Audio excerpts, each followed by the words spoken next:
a small republic, it grows into the greatest empire ever known, lasting for over 600 years.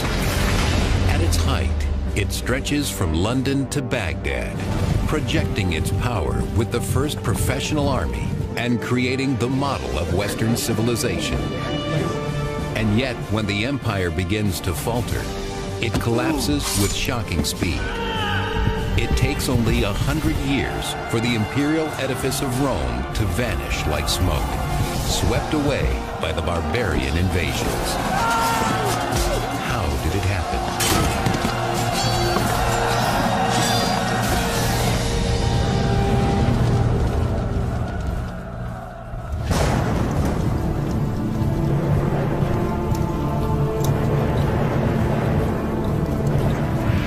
It is late in the 2nd century BC, 100 years before the crucifixion of Christ, a decade before the birth of Julius Caesar. Rome is facing a transition, one that will change its fundamental character forever. It comes at a time of conquest. Rome has come off 150 years of really successful foreign expansion. They've defeated Carthage, their great enemy across the Mediterranean Sea in Africa, and they've begun to expand to the north, and they've made big conquests that are hard to keep in Spain. But even as the Romans are carving out their place in the world through brutal conquest, the Republic faces a cataclysmic event that will eventually force the Romans to abandon the rule of the Senate for the absolute dictatorship of an emperor. It begins with the First Barbarian War. By 113 BC, Rome has become master of the entire Mediterranean basin, but with new lands come new enemies. The Romans know that there are more people farther away, especially to the north, and that these people are, if anything, even more formidable than the armies they've defeated before, and they're worried about those people coming into Italy. Beyond the borders of Roman civilization, the soldiers face an unfamiliar breed of warrior. They call them barbarians, a word meaning foreign and crude. Anybody that didn't follow classical customs, speak classical languages, Latin or Greek, was considered to be very different, other, barbarian. And Rome simply regarded them as much less capable, much less civilized than themselves. Only the rugged alpine mountain range keeps the northern barbarians at bay. The Alps mountain chain at the top of Italy is like the cork in the bottle that keeps the bad guys away from the Roman point of view, and the Romans don't control that cork. And so they know that it could pop out at any time and the enemy could come pouring into Italy, or at least that's their fear.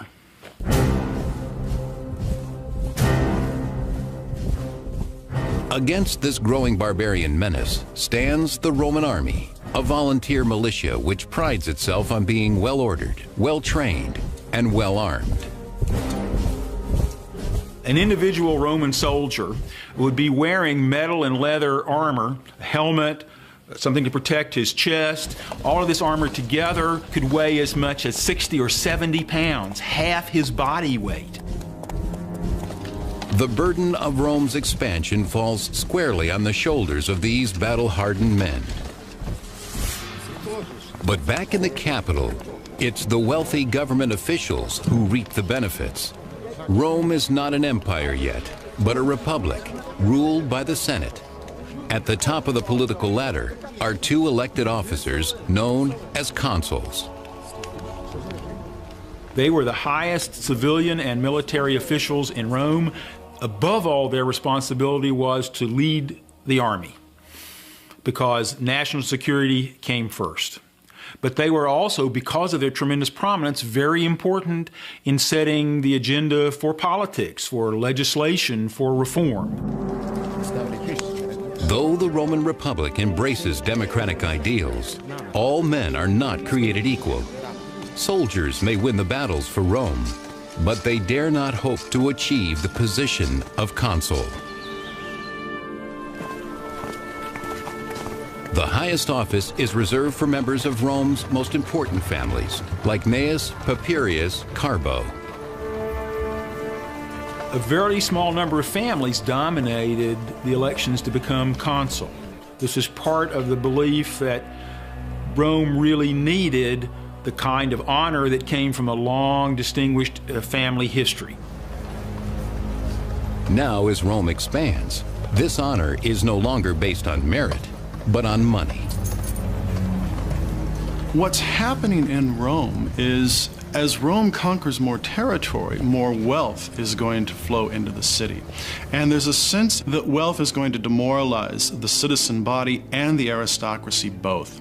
That as wealth becomes more and more powerful in Roman society, more and more enticing, that this is going to infiltrate its way into the political process.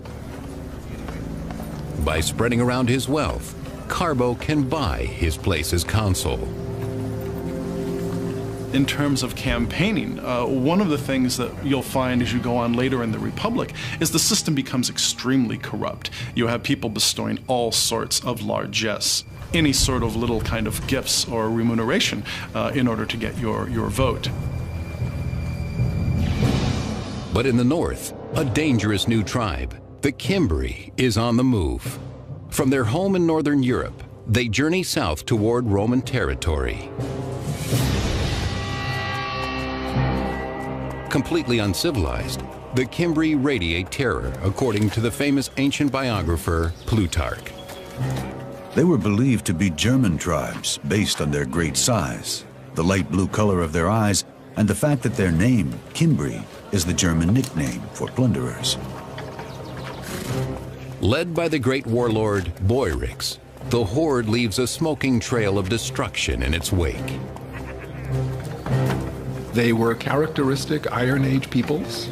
We don't really know exactly what it is they were after. They may have been moving in order to attack and invade provinces that were becoming wealthy through trade with Rome. They may have simply been coming to seek their fortunes in what they perceived as a richer land near the Mediterranean. The Cimbri aren't the only ones lured by Rome's growing wealth. On the way south, two more barbarian tribes join them, the Teutones and Ambrones. The combined barbarian armies are heading straight for an alpine pass into Roman territory, guarded by the simple villagers of Noricum.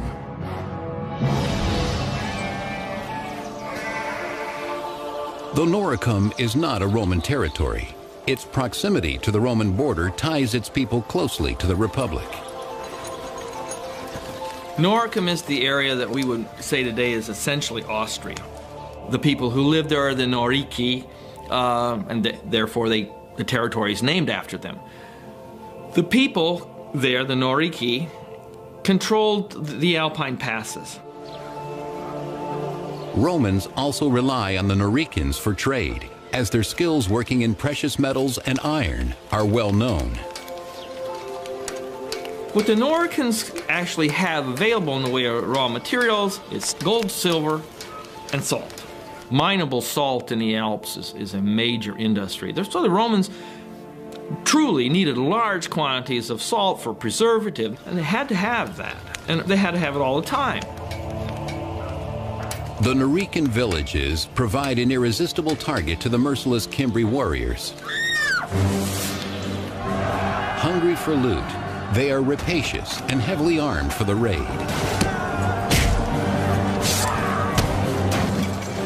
By the period we're talking about, the 2nd and 1st centuries BC, the Cimbri had very effective swords, spears, shields, helmets are rarer, but they were fully equipped with very able kinds of weapons. But the barbarians are after more than the Noricans' wealth. The northern barbarians who were migrating, what they wanted above all was land. They weren't there to raid and leave, they wanted to live next to the Romans. The craftsmen of Noricum stand no chance against the warriors of the north.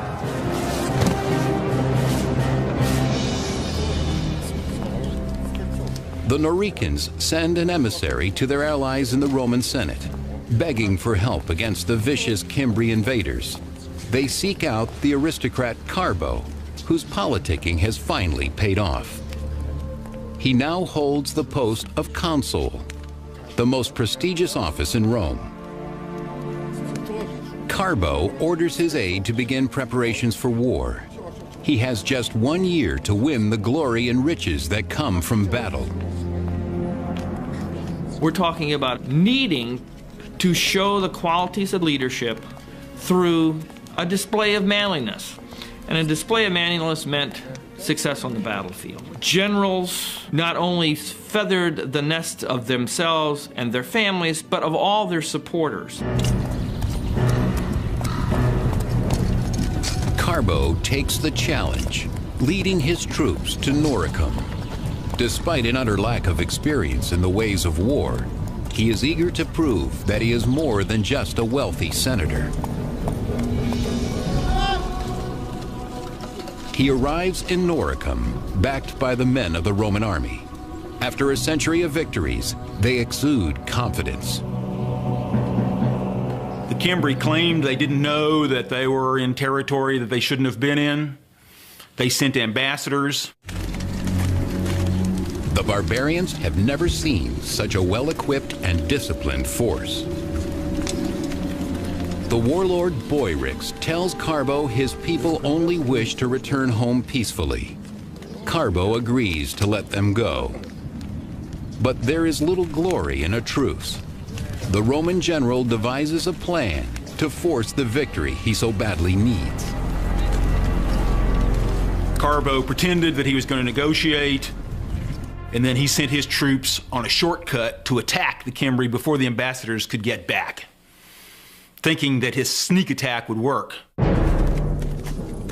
Carbo's plan backfires. The Roman commander Carbo outfoxed this group called the Cimbri, but he did it in a way that smelled of disgrace. A few of the Cimbrian ambassadors survive to carry a tale of treachery back to the barbarian camp.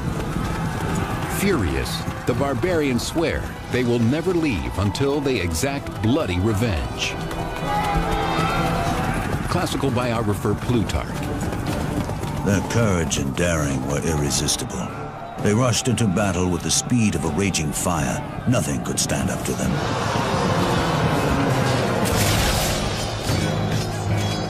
Led by two warlords, Boyrix of the Cimbri and Tudabad of the Teutones, the barbarians advance in inexhaustible waves.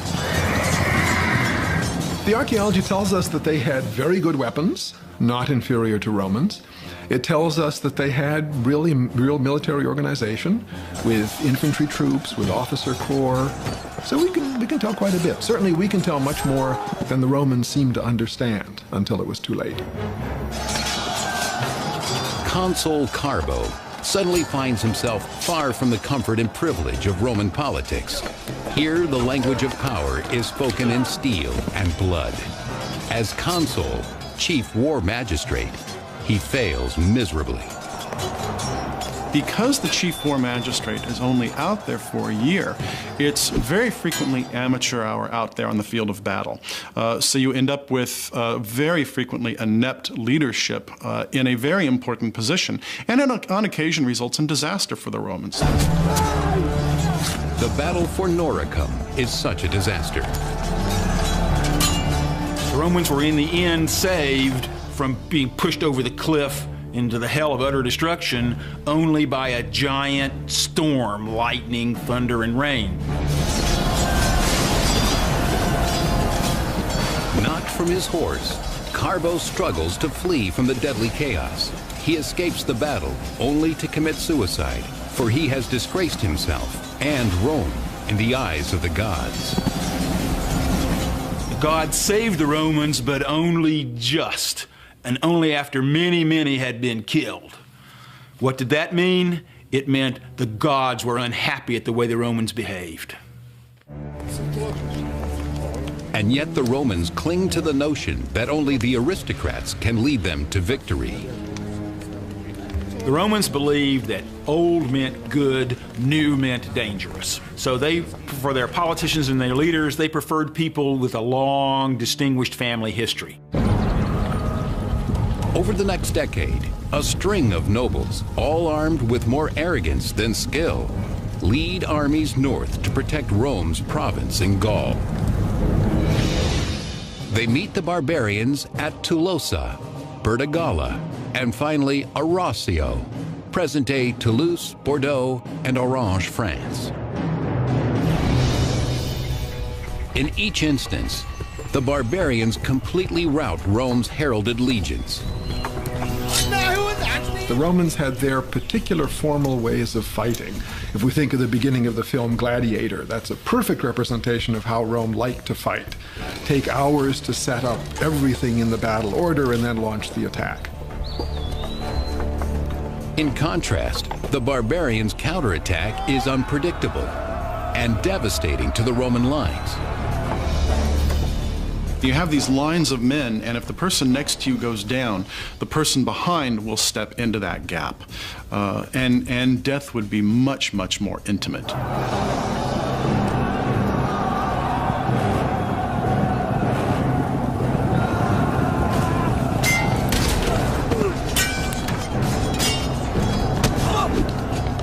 The death toll is staggering. At Arausio alone, 80,000 Romans are massacred in a single afternoon.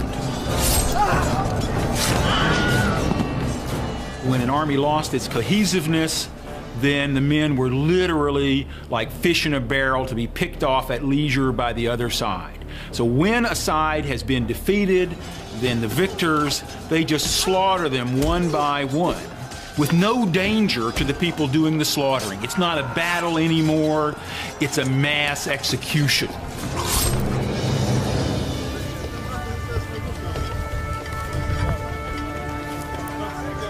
By 105 BC, the Cimbri and their allies desire much more than Roman blood and booty. Some members of the clan want to set down roots. They were farming peoples. They engaged in trade. They lived in small villages. People were growing wheat and barley, rye, oats, millet, a whole variety of different kinds of cereals. They were raising lentils and peas and beans and other kinds of garden crops. Cattle were extremely important. Pigs, sheep, and goat were all being raised.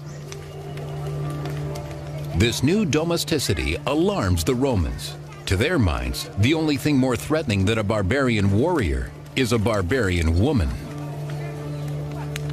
The presence of women is a standard Roman way of communicating that this is an invasion for settlement. In other words, this is a group that's coming in to significantly alter the way we live, to threaten our basic values. If it's just a raid, it's just a bunch of teenage guys, we can deal with that. But see, when we throw women into the description, we have the migratory feature, and there it's a permanency. It requires a sterner and long-term solution. It requires a general who can beat the barbarians back once and for all. The hero Rome so desperately needs emerges on another hotly contested borderland, nearly 1,000 miles away, in Numidia, part of present-day Algeria. For 8 long years, the Romans have tasted only defeat here, until now. The name of their savior is Marius. With guts and cunning, he crushes the Numidian armies of the rogue king Jugurtha.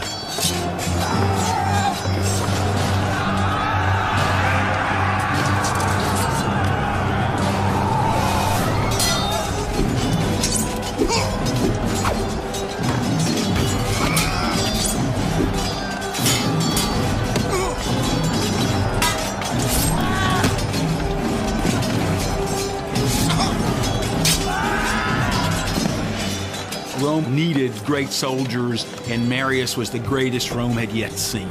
both because he was a great commander. Marius could pick the right time and the right place for a battle, but also because he won his soldiers' loyalty and affection by getting down and digging ditches with them, by eating the same rough food, by being in better shape than even they were, and they were the best conditioned soldiers in the world. He comes by his common touch naturally, for Marius is no aristocrat. Still, he speaks of his humble background with pride. I cannot point to my ancestors, but I can show medals and other military honors, to say nothing of the scars on my body, all of them in front. These are my title of nobility. Now, as the northern barbarians close in, the Romans turn to Marius, their last and best hope. He's a proven military commander, and you don't want to fool around when you have Teutones and Cimbri who have defeated army after army. You really want to take care of the problem urgently, and so you want to send a capable leader out on the field. But even the great Marius cannot lead without men to follow him. Devastated by a decade of war, Rome faces critical troop shortages. If you have as many men lost to the German tribes in 113 and 109 and 107 and 106 and 105 as the Romans did, that's going to traumatize Roman society pretty severely. Despite a vigorous recruitment campaign, Marius cannot find enough qualified men, landholders who are willing to serve. To be in the Roman army in the High Republic, you had to have a property qualification. You had to be a person of means, and this causes some problems for the Roman army because there's a problem with manpower. Marius's solution is as simple as it is radical. He sends his recruiters out to seek soldiers among the landless poor. You don't have to be a property holder to be a Roman citizen, so why should you have to be a property owner to be a legionnaire? Many people wish to be soldiers. It's a good job, and it's probably an exciting job. Opportunities for booty, wine, women, and song, chance to see the world at government expense, etc. The same things that we see on our recruitment posters. Marius said anybody can be in the army. This then gave the Romans a much greater pool of men on which to draw to strengthen their legions, because in Roman society there were many, many, many more poor than there were middle class. The old guard judges recruits by their income. Marius judges his by their fighting potential. Stand up against a legionary, and you can stand up to the barbarians. By extending the search for legionnaires down into the proletariat, what that rather quickly does is it makes the ordinary soldier even more dependent upon the success of the commander. The general is expected to provide for his men and to provide for them as soon as he can, and to be generous. Lured by the promise of wealth, a new breed of Roman soldier marches to war. Marius pledges to give them all the tools and skills they need. I will teach you to strike down an enemy. Fear nothing but disgrace, to sleep on bare ground and work hard on an empty stomach. In 104 BC, Marius and his army set off for Gaul to meet the Cimbri. In a stroke of good fortune for the Romans, the barbarians choose that very moment to leave Gaul and raid Hispania instead. It is a tactical mistake that buys Marius valuable time. Marius molds his new army from the ground up. He not only hardens them to the rigors of a soldier's life, he makes them love it. Marius made lots of innovations in the army. For example, he gave each legion an eagle, a silver eagle as its standard. He trained his men to carry what they needed on campaign so they could move faster. But he weighed them down so much that they called themselves Marius's mules. Marius didn't need pack animals for his army to go on campaign. He already had his mules, and they only had 2 legs. But they were more effective. They were more flexible. And it's the flexibility of the legions that is enhanced by Marius's military reforms, including the standardization of equipment. Well-equipped and unified in spirit, Marius's mules are transformed but untested. 2 years pass with no sign of the barbarians. Still, the fear they inspire remains. Panicked, the Romans ignore their own ancient traditions about term limits and re-elect Marius consul, the chief magistrate of war. I think part of the problem is to deal with the threat from the north, you have to give Marius this extraordinary command where in 104, 103, 102, 101, 100, he's consul. Boom, boom, boom, boom, boom. At last, in 102 BC, the Phantom Menace becomes real. The Cimbri, Teutones, and Ambrones sweep out of the north and west on a collision course with Rome. Marius builds a fortress near Arausio. He sends another army to guard Noricum. For above all else, the Alpine passes into Italy must be protected. Within weeks, half of the horde, the Teutones and Ambrones, swarm around Marius's fort, a terrifying sight according to Plutarch. Their numbers appeared to be infinite. They were hideous to look at. Their speech and their shouting were unlike anything that anyone had ever heard before. And yet Marius forces his men to look and learn. Marius was a brilliant military man. He understood the life and the thoughts and the psychology of a soldier. What Marius gave to the Roman Republic was confidence that Romans could defeat the fiercest barbarians in the world. The fortress holds. The Teutones and Ambrones cannot pass. 150,000 strong, they head south, seeking another Alpine pass. The Romans pursue them at a distance, in no hurry to engage till the right time and place. For Marius has already picked out the perfect battlefield, where he will at last unleash the power of his unconventional army. He moves his troops from his fortress at Arausio to Aquae Sextiae, modern-day Aix-en-Provence, France. There, Marius orders his men to set up camp. He chooses his position carefully. The Roman camp is a singular military piece of machinery. It would preferably be on high ground in order to see any kind of enemy maneuvers. It's going to be laid out on a grid pattern. You're going to surround it with a deep ditch, and you're going to have a rampart dug heaped up above that ditch, what's known as an ager, and everyone would have their place. There is one more feature that most camps have, but this particular camp is lacking. Classical biographer Plutarch. Marius chose a place that was not very well supplied with water. They said he did this deliberately so as to encourage his soldiers to fight. When people complained they were thirsty, Marius pointed to a river running close by the barbarian camp. "There is some drinking water for you," he said, "but you have to pay for it with blood." On the banks of the Rhone River, settled side by side in two great camps, the Ambrones and Teutones have plenty of fresh drinking water. Confident that the Romans are no match for them, the Ambrones lose themselves in feasting and making merry. The Romans, especially the ordinary soldiers, were afraid of the northern barbarians, the ones from the farthest north, from the coldest climates. Tough climates made for tough men. They were much bigger than the Romans, they were much louder than the Romans, and from the Roman point of view, they were smelly. Not because they didn't bathe, they probably bathed more than the Roman soldiers, but they used, shall we say, a different cologne, bear fat. The Romans were used to the scent of olive oil. They never suspect the danger lurking in the forest as a small but desperate contingent of Marius's troops creep up on the barbarian camp. Roman soldiers were always afraid because they weren't fools. They knew that they were going to be in danger of being killed just as easily as the enemy, because Roman soldiers didn't do their real killing from a distance.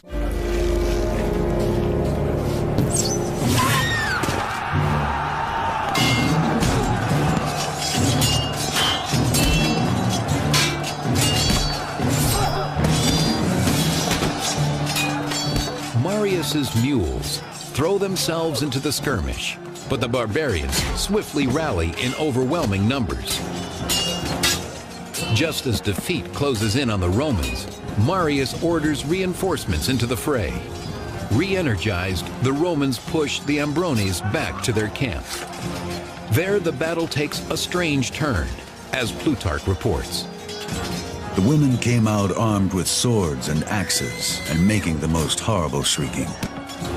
They threw themselves into the thick of the fighting, and though their bodies were gashed and wounded, they endured it to the end with unbroken spirits. The barbarian women always came to the battlefield. Sometimes the women would pull the wagons up right behind the men so that they couldn't retreat from battle. They'd block them in. The women were so aware of their sense of honor and liberty that they thought death was better than retreat.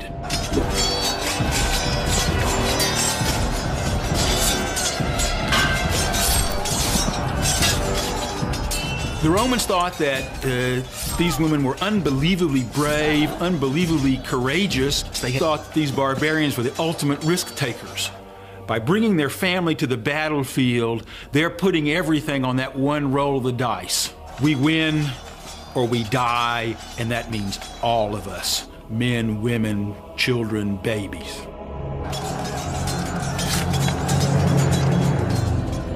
But the Romans also have something to protect: their honor and homeland.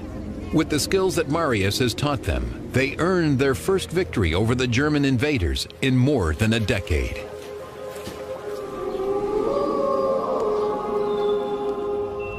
Back at camp, Marius prepares for the revenge attack that will certainly be launched by Teutobod, king of the Teutones. In Quaesextii, he faced a really difficult tactical situation. As usual, the enemy far outnumbered the Romans. But Marius, always able to choose the right time and the right place, carefully selected the terrain. He lays a trap with his trusted captain, Claudius Marcellus. Marius sends Marcellus with 3,000 men into the woods behind the Teutones camp. He instructs them to lay low until the fighting begins. The barbarians, spoiling for vengeance, charge up the hill to the Roman camp, just as Marius has planned. They meet a wall of swords, according to Plutarch. Marius himself fought in the front rank, putting into practice the orders he'd given his soldiers. For he was in as good training as anyone, and in daring, he far surpassed them all. This battle was a real test of Marius's philosophy in creating his mules that were strong enough to stand up with all of their armor and to stay in position and to hold their discipline even when the enemy was yelling and charging with a fantastic fierceness, and being in full armor rushed them with their swords so that they could be like a flying wedge coming downhill and smashing the enemy. As Marius and his men forced the barbarians back, Marcellus and his cohorts burst from the woods. Together they snuff out any hope of retreat for King Teutobod and his warriors. The body count defies imagination. The Romans slaughter more than 100,000 Teutones. The rest they take as slaves, spoils of war that will make Marius's mules and all of his supporters rich. His patronage is not just to the soldiers. He is very generous to all Romans of all ranks. Marius, by monopolizing power at the very top, in reality becomes the patron of even members of the senatorial class. Swept up by the barbarian fever, the Romans once again elect Marius to Rome's most important office. He will serve as consul for an unprecedented 5th term. There was such an immense fear that the barbarians would come pouring in through the gateway of the Alps, which the Romans didn't control, and lay waste to Italy and sack Rome. Politics has to take the hindmost. For Rome is not out of danger. Marius has only crushed half of the barbarian horde. The Cimbri, the most fearsome barbarians of all, are still on the loose. While Marius is in Rome, the Cimbri break through the Roman fortifications at Noricum. The enemy has at last breached Italy's borders and is ravaging the Po Plain. Clearly, only one man has the courage and cunning to meet this new crisis: Consul Marius.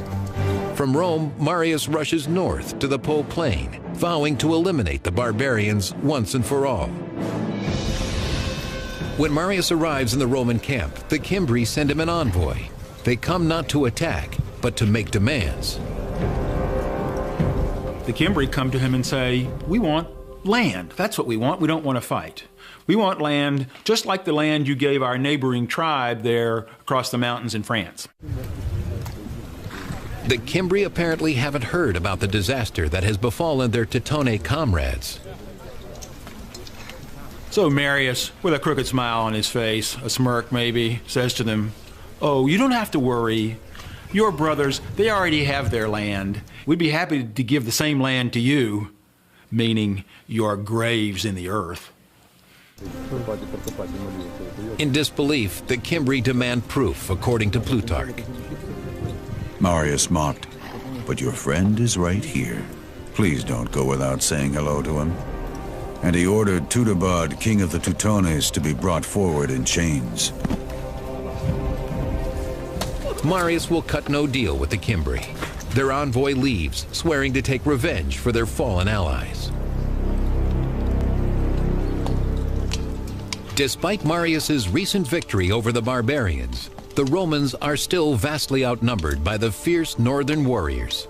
With battle looming, the great general calls for an animal sacrifice. The Romans would always have a sacrifice before going into battle to see if the gods would send them the message, "There's nothing wrong with your plan." It didn't guarantee victory, but it meant you had a chance. And the Romans took that very seriously. The Romans' faith is their only shield in the face of overwhelming odds. By the end of tomorrow, a tidal wave of blood will flow. Whose blood remains in the hands of the gods? Marius searches the goat entrails for a sign and finds that the heavens are with him.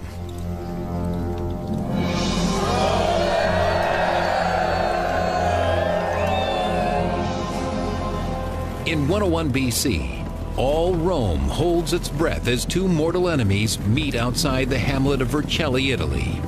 15,000 strong, the Cimbri cavalry rides onto the field of battle. Right behind them come the fearsome infantry, like a cloud of locusts on the move. As the Roman line is set, Marius makes a final appeal to the gods. Classical biographer Plutarch.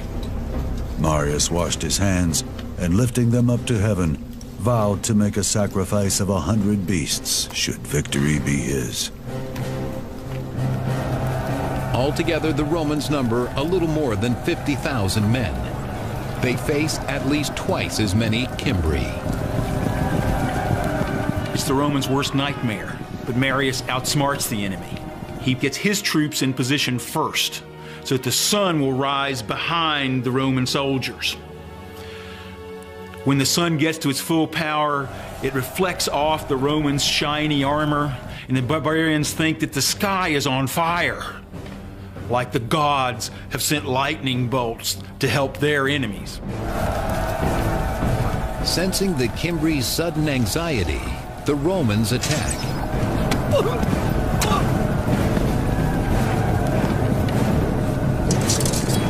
The Romans do have slingers, they do have archers, but the foot infantry is the mainstay of the battle. You're going to get blood on you, you're going to hear the groans of the person you're killing, the person who's getting killed next to you.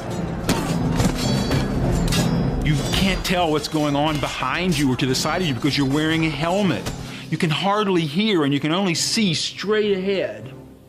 It required courage and dedication and overcoming your fear to an overwhelmingly amazing degree. At Vercelli, the Romans wipe out 120,000 Cimbri. More importantly, they cast out the shadow of fear that has terrorized Rome for 13 years. Marius returns home from the Cimbrian War a hero. Adoring crowds hail him as the savior of Rome, despite their own long-standing rule that no one should serve consecutive consulships. They clamor for him to once again run for consul. As Marius is doing this, he's moving little by little toward becoming, in the eyes of the people, a permanent head of this enterprise, so that we're approaching having an emperor. It is exactly what the aristocracy has worried about all along. Now that the barbarian danger has passed, many nobles are openly hostile to Marius. To stay in power, Marius must find support elsewhere. He seeks out corrupt politicians whose tools include bribery and murder. As a politician, Marius was not good at choosing who should be his allies. The battlefield of politics was one in which Marius was not decisive and wasn't insightful the way he was on the battlefield of javelins and swords. Jealous of other rising military stars, Marius orders the assassination of many of his rivals. Under Marius's leadership, violence, not debate, becomes the currency used to settle political differences. He has saved Rome, only to cut out the heart of the Republic. Yet Marius never loses the love of the people. In 86 BC, shortly before his death, they elect him to an extraordinary 7th consulship. He left a legacy of power in the hands of the military. He left a legacy of popular support for one man in power. It's a hinge event because the balance of power will shift. Instead of 10 or 20 ruling families controlling the consulship, you'll start to have just these grand warlords. The power of money, the power of having all of those men behind their back, whether through actually in the form of giving them political support or actually using it as a potential threat to go against their political enemies. It's going to really be a problem for the Roman government down the road. As the empire starts a long, slow slide into dictatorship, Rome is launched into an apocalypse of political injustice and endless war from which there is no return.